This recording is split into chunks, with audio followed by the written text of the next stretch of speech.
Welcome back to Reality Asserts Itself on the Real News Network. I'm Paul Jay. We're continuing our series of discussions with Sabah Alnasseri, and he joins me again in the studio. Thanks for joining us. Pleasure. So one more time, Sabah was born in Basra, Iraq. He teaches at the Political Science Department at York University in Toronto. And his most recent publication is Arab Revolutions and Beyond, the Middle East and Reverberations in the Americas. So the book's mostly about the Arab Spring, right. And you've paid a particular attention to the Arab Spring in Egypt. Right. So where are things at? Like, I guess what happened, there was kind of a euphoria for a while, the downfall of Mubarak, and now even Mubarak's out of jail. Right. And his sons, resuscitated, both literally and metaphorically. Right. But what happened and where are things at? Right. I mean, the idea of the book was to link the Arab Revolution to global protest in Europe and the Americas and so on, because it was not a coincidence that you have multiple revolts in different parts of the world because of the crisis failing of the neoliberal projects. It was, I wouldn't say it was, because I think revolutions are processes. They are not just event or act that happens physically or institutionally, but a long process, which implies, and that was something I was anticipating at that time when I was writing a chapter on Egypt, for instance, that you will have counter-revolutionary tendencies, violent tendencies, pushback from the military, intervention from outside, imperialist power, to push back against the will and the demand of the people. And there was quite a profound effect. I remember at the time, there were movements, whether it was amongst African Americans or Black Canadians and Native peoples, and occupy this idea where if people can do it in a place like Egypt, then we can do it here. We can do it everywhere. That's true. They can see it also in Greece, in Spain, in Portugal, in Mexico, in Chile, etc. So it has an enormous global effect. And a lot of protest movements in the world were cross-referencing and referencing the Arab revolutions and their slogans and their struggle for justice, equality, etc. So again, this is the start of the revolution, and it was pretty much successful without planning, without a coherent organization. It was much more spontaneous. All possible classes and groups within the society were represented. And that was the strength of it, but also the weakness of it. Because without a strategic, programmatic, coherent organization and leadership, then the pushback against these movements, the political, the military, etc., would be facilitated by the state apparatus, because you have still the old guards within these institutions. They're not gone just because Mubarak was gone, or Bin Ali was gone, or Ali Abdullah Saleh in Yemen was gone, right? So there are still these interests and forces that will push back, and it made it easy for them to push back against the spontaneous movement, precisely for the lack of organization and leadership and so on.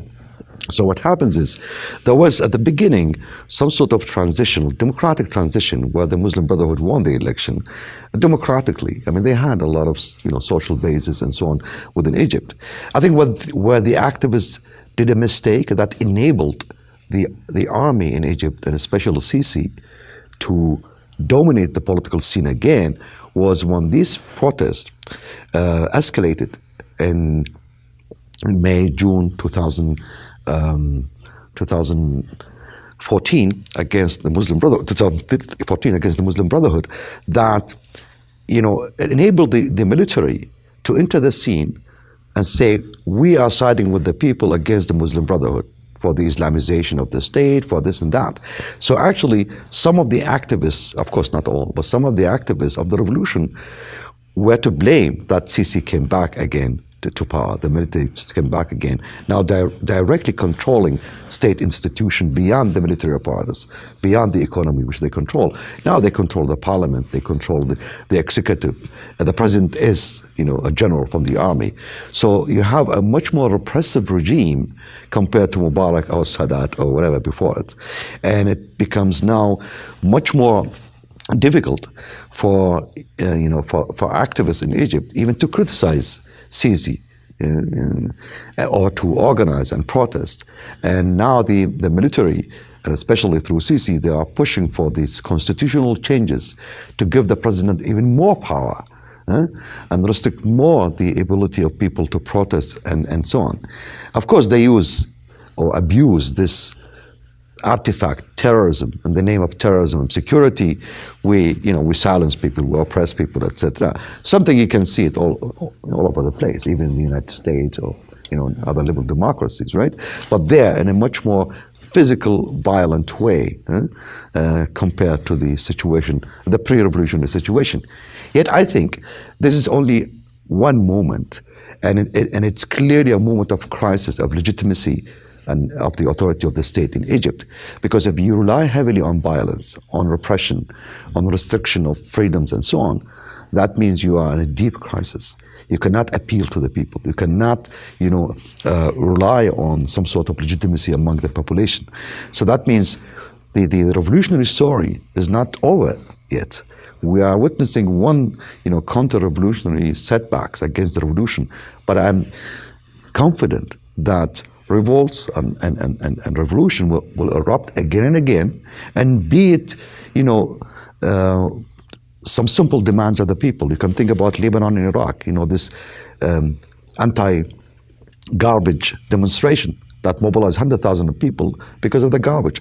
It is, at the face of it, it's non-political issue, but de facto mobilized 100,000 people, and those people who joined this movement, realize you cannot get rid of the garbage if you can't get rid of the garbage system. They realize the depth of the corruption within the system. So they gain this consciousness that even asking for simple demand, trying to change simple thing, will not happen as long as there is no radical changing within the state and the institution. And I think this will give people, more determination to get organized and protest and again articulate the demand of the people of the Arab Revolution in 2010 and 11. It seemed to me one thing in common with the various countries that experienced these popular uprisings, right? Whether it's Libya, Syria, Yemen, Egypt, of course. There wasn't a leadership there that could either, in the Egyptian case, wasn't able, and maybe there wasn't time and capability, of course, but not to have a second act, not to have an electoral strategy. Right. That the mass protest on its own, it needed the next step, and the next step was to be able to fight in the elections. And there was no leadership there to create that. Right. In the other countries, there was no leadership to avoid them being taken over by external forces and manipulated. Right. And become, proxy wars. Right. Is that situation changing? Like, for example, in Egypt, it's very difficult conditions to organize anything there now. Yeah, right. But do you see is there the beginnings of a kind of leadership, a party, something that would give this kind of mass movement more direction? Yeah. I mean, we have to look at it case by case. If you look at Tunisia, you can say there was relatively success in pushing back against Al-Nahda, a Muslim Brotherhood-like political force, which won the election at the beginning in Tunisia. But then these Nida Tunis, a platform of left liberal movement and so on, were able to win the parliament and the presidency. So there was a pushback against this religious movement. But to their credit, Al-Nahda followed this peaceful scenario. They did not want to escalate the conflict with the lefties or liberal or with the army, like in Egypt the Muslim Brotherhood did. So they went the other way. And that explained why it was relatively successful in Tunisia, but not in Egypt. The Libyan scenario was different, because the Libyan scenario, to my mind and to my understanding, was the means through which, especially the Gulf monarchy, with the support of France, UK, and the United States, to push back against the Arab Revolution by militarizing it. And Libya gave them the option, especially Gaddafi, to militarize the conflict there, or the protest of the people. And once you start a war and pursue a regime change, and then you can also push back, in the case of the Gulf monarchy in Bahrain, Saudi Arabia, against the protests of your own people. And the security, war against terror, blah blah blah. So they abused, in a way, the protests of the Libyan people for their own purposes, with the support, of course, with NATO. And for the first time, you have a NATO, especially France and the UK, were saying, we are intervening in Libya not because for whatever reason, oil and so on. It is the Arabic country that asked us to intervene. But de facto, if you look at the voting within the Arab League, you will see, 9 of the 21 countries that voted for yes were the Gulf monarchies, and the other 2 monarchies, Jordan and Morocco. The other, they were either not present or were against it. So you can see there's a clear project here of the Gulf monarchies with the support of the US, UK, and France to push back against the Arab Revolution by militarizing the conflict. Then you have, the second scenario in Syria. Again, the conflict was militarized pretty soon and became a proxy war. And that was the most effective modus operandi through which Saudi Arabia, Gulf monarchies, the United States and UK can push back against the Arab Revolution and ensure that no popular figure or movement can, win election or so on. In the course of these things, they destroy these societies. Absolutely, destroyed the societies. 100,000 people are killed, millions of people are displaced, etc. But still, I think, despite all this violence and displacement and so on, all these regimes are in crisis, and the imperialist power that support them, like France or UK and US, they are all themselves in crisis. So that's why I never, gave up my hope that not only my hope, but I think, if I am correct, that this crisis situation, the current regimes and governments won't be able to satisfy the demands of the people. We have the same demands, the same social situation, the same poverty, injustices, and so on, that produced this Arab Revolution in the first place. Nothing has changed. So that means I would expect in the near future, not in the long term, a lot of people will get organized and revolt and protest. And that's something that could also undermine the U.S. project in the region.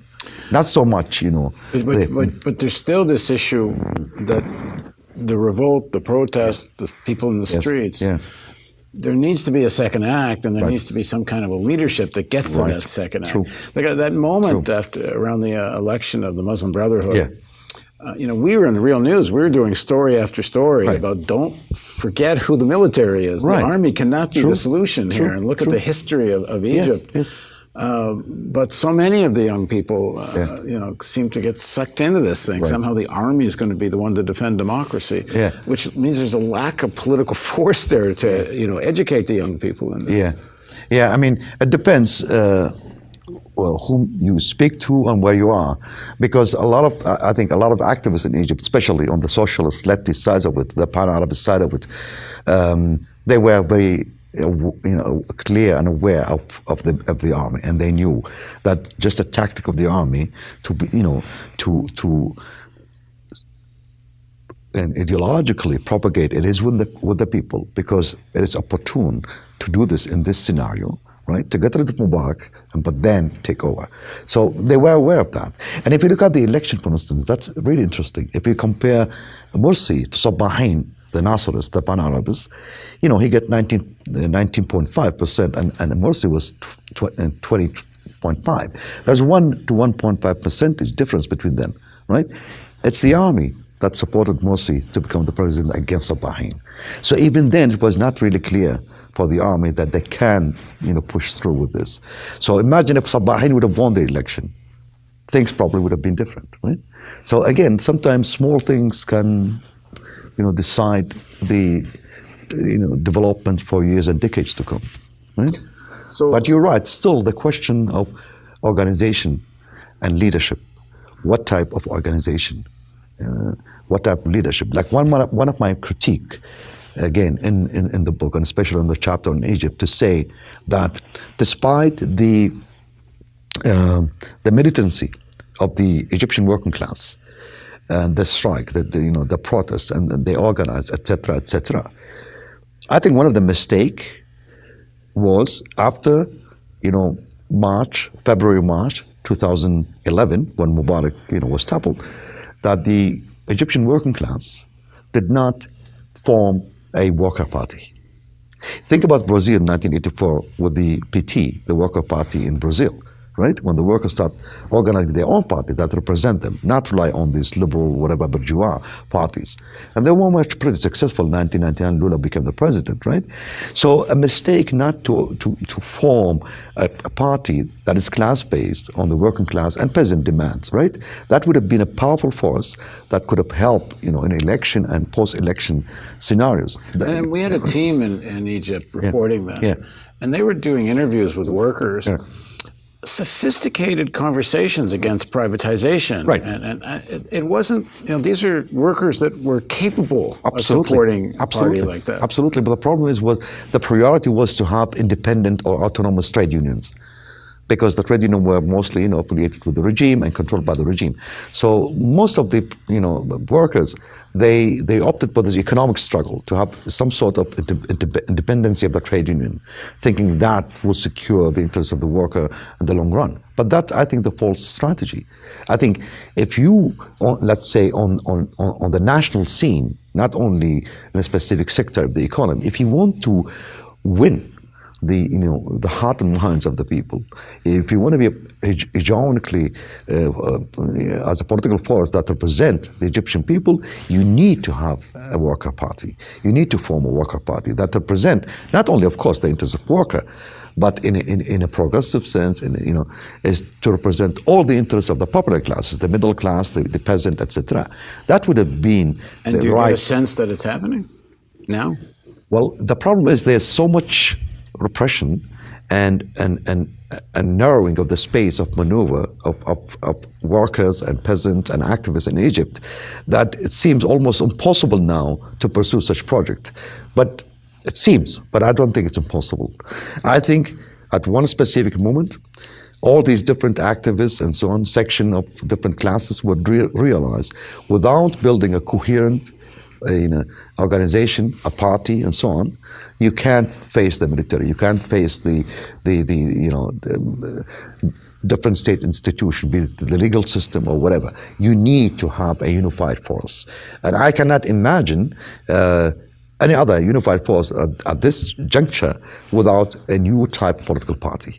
A political party that is not, authoritarian, hierarchical, and so on, but much more, horizontally, network-like, democratic, structured organization that represent the demands of the popular classes. Only then you will have a serious force that the military and the bureaucrats and the state apparatus really or seriously fear.